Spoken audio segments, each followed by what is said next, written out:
Happy to share my story with you. Being in lockdown meant that I was trapped with my abuser.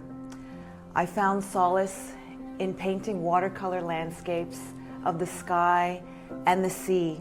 I painted the same scene over and over again, and I had no idea what compelled me to do it. Until one day, I had a dream that I was standing on the edge of a boat, overlooking the ocean's crashing waves, juxtaposed with a quiet sky. Suddenly, I woke and I realized this is the same scene that I had been painting over and over again. And this is the same scene that I had contemplated in reality 4 years before. On December 22nd, 2017, my son was strangled by his father.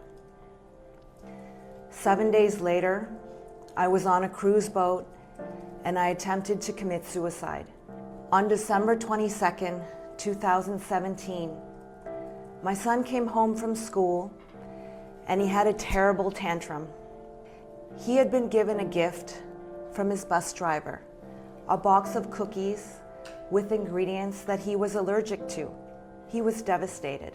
It was the day before the school holiday, and while most kids were really excited to have 2 weeks off school, my son isn't like most kids. He has autism. So the disruption in the routine, as well as the gift of the box of cookies that he couldn't eat, was overwhelming. When I came home from work, I discovered the house in complete disarray. It was as if a burglar had been through it. I calmly asked my son how this came to happen. As we slowly began to pick things up and put them away, he bent down, and behind his hoodie, on his neck, I noticed purple bruises in the shape of fingerprints. And I noticed tiny red dots on his temples. Immediately, I yelled at my husband to get out. He tried to explain. Nobody knows what I go through. Will you just stop and listen to me? It was a mistake. I called my best friend, who had a police officer friend. We had created a protocol for when this day was going to happen, because we knew it would. The abuse was not an isolated incident. I went to her house with my kids because I couldn't go to my mother's. She would have just told me to go right back, because a woman needs a man. When she first saw the photos of my son's bruised neck,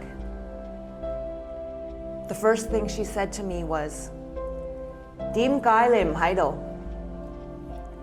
Why weren't you there? Instantly I saw that I was just one more woman trapped in the cycle of intergenerational trauma.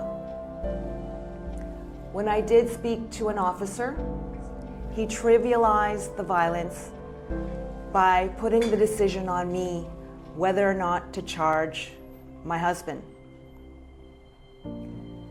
All I could think about was my family's finances, my husband's job, the therapy my son needed, and our family's reputation.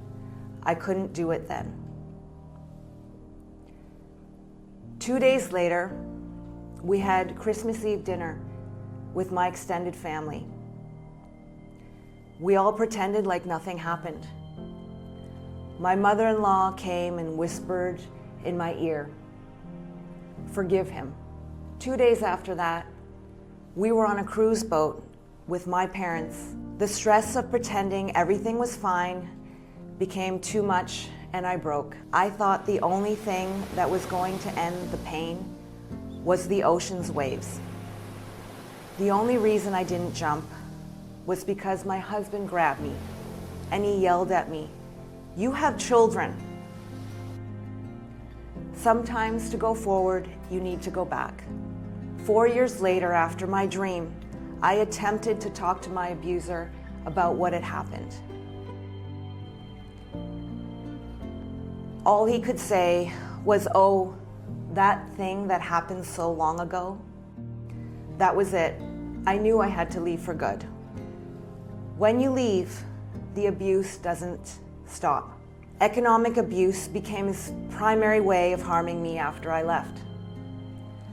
Some of the financial, coercive control offenses that I experienced, which are not uncommon after separation, are over litigation, withholding funds, hiding assets, lying about income, sending harassing messages through payment platforms, and tax fraud. My abuser claimed the disability tax claim for my son when he lives with me full-time.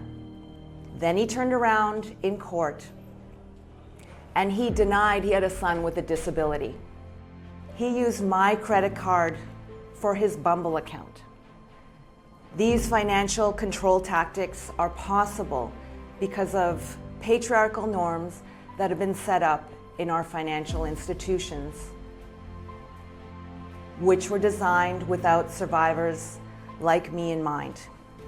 I've internalized the blame so much.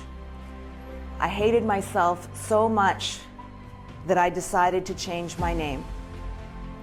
I changed my name to Skye because that's who I want to be.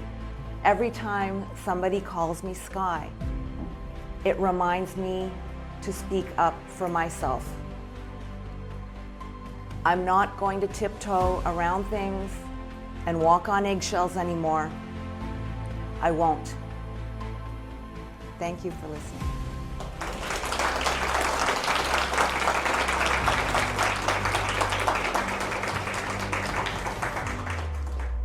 Thank you.